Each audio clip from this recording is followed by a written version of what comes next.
The gentleman from Ohio. Director, the FBI interviewed Joseph Mifsud on February 10th, 2017. In that interview, Mr. Mifsud lied. You point this out on page 193, volume 1. Mifsud denied. Mifsud also falsely stated.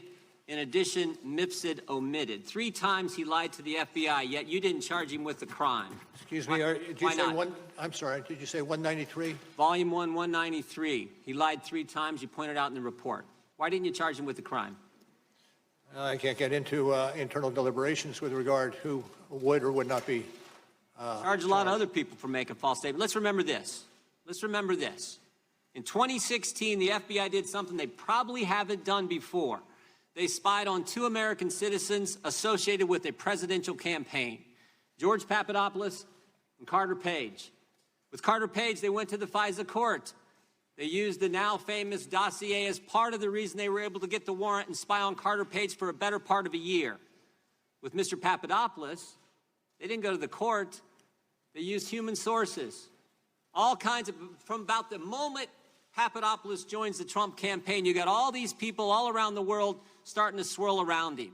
Names like Hal, Downer, Mifsud, Thompson, meeting in Rome, London, all kinds of places. The FBI even sent a lady posing as somebody else, went by the name Azra Turk, even dispatched her to London to spy on Mr. Papadopoulos. In one of these meetings, Mr. Papadopoulos is talking to a foreign diplomat, and he tells the diplomat, Russians have dirt on Clinton. That diplomat then contacts the FBI, and the FBI opens an investigation based on that fact. You point this out on page 1 of the report. July 31st, 2016, they open the investigation based on that piece of information. Diplomat tells Papadopoulos, Papadopoulos tells the diplomat, Russians have dirt on Clinton. Diplomat tells the FBI. What I'm wondering is, who told Papadopoulos? How'd he find out? I can't get into the evidentiary file. Yes, you can, because you wrote about it. You gave us the answer. Page 192 of the report, you tell us who told him. Joseph Mifsud. Joseph Mifsud's the guy who told Papadopoulos, the mysterious professor who lives in Rome and London, teaches in 2 different universities. This is the guy who told Papadopoulos.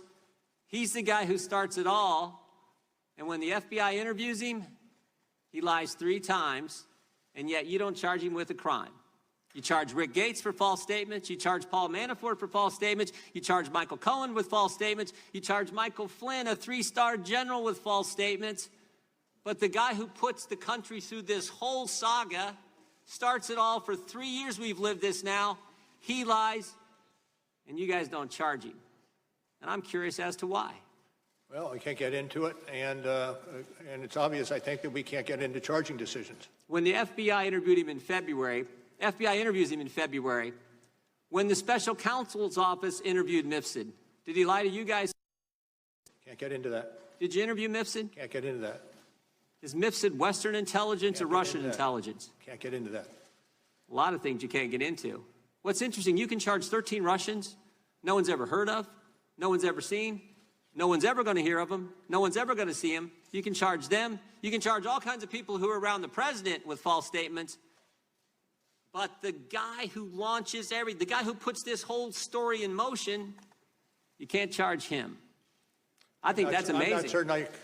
I'm not certain I agree with your characterizations. Well, I'm reading from your report. Mifsud told Papadopoulos. Papadopoulos tells the diplomat tells the FBI opens the investigation July 31st, 2016, and here we are 3 years later, July of 2019, the country's been put through this, and the central figure who launches it all lies to us, and you guys don't hunt him down and interview him again, and you don't charge him with a crime. Now, here's the good news. Here's the good news. The president was falsely accused of conspiracy. The FBI does a 10-month investigation, and James Comey, when we deposed him a year ago, told us at that point they had nothing. You do a 22-month investigation. At the end of that 22 months, you find no conspiracy. And what's the Democrats want to do? They want to keep investigating. They want to keep going. Maybe a better course of action is to figure out how the false accusation started. Maybe it's to go back and actually figure out why Joseph Mifsud was lying to the FBI. And here's the good news. Here's the good news. That's exactly what Bill Barr's doing. And thank goodness for that. That's exactly what the Attorney General and John Durham are doing. They're going to find out why we went through this three-year Time of the saga gentleman. and get to the bottom of it.